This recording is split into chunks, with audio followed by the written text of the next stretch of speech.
Les serviettes sont une nécessité quotidienne pour les femmes pendant les menstruations, mais pour beaucoup, c'est aussi un luxe. This sanitary pad costs about 1 yuan. Cette serviette coûte environ 1 yuan, soit environ 15 centimes, mais le simple fait de pouvoir en acheter peut être un fardeau pour de nombreux adolescents dans les zones les plus pauvres de Chine. The issue has attracted La question a attiré l'attention du public et un groupe de lycéens agit. rulers are taking action. Ces étudiants de la ville de Chengdu ont recueilli près de 120 000 yuan, soit 17 500 $ en ligne. L'argent servira à fournir une année entière de serviettes hygiéniques à 700 filles dans la préfecture autonome Yi de Liangshan, l'une des régions les plus pauvres de Chine. Ça va au-delà de nos attentes. L'objectif a été rempli en seulement 2 jours. Les élèves ont visité une école locale pour connaître les difficultés que rencontrent les écolières. Environ la moitié des filles interrogées n'utilisent pas de serviettes sur une base régulière.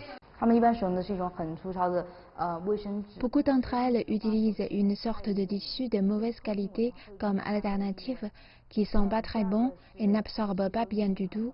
Il est également très rugueux, tout comme celle utilisée dans une cuisine. Mais même les alternatives sont difficiles à avoir. L'argent de poche hebdomadaire pour ces filles va de 30 centimes à 1,50 $. Ma mère utilise aussi des tissus. Elle ne m'a jamais rien dit sur les règles. J'ai assisté à quelques conférences à l'école sur la question. Il n'y a pas de données sur le nombre de personnes en Chine qui ne peuvent pas accéder aux produits hygiéniques pour les menstruations, mais les serviettes non emballées se vendent bien sur les plateformes en ligne car elles sont beaucoup moins chères.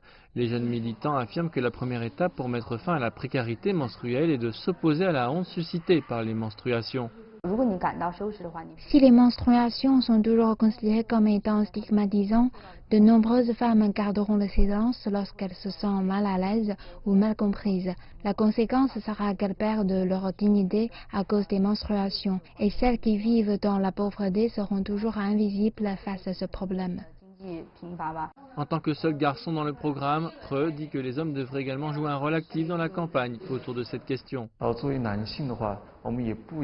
Les hommes ne devraient pas faire d'histoire au sujet des menstruations, mais plutôt en discuter naturellement comme un phénomène physiologique normal.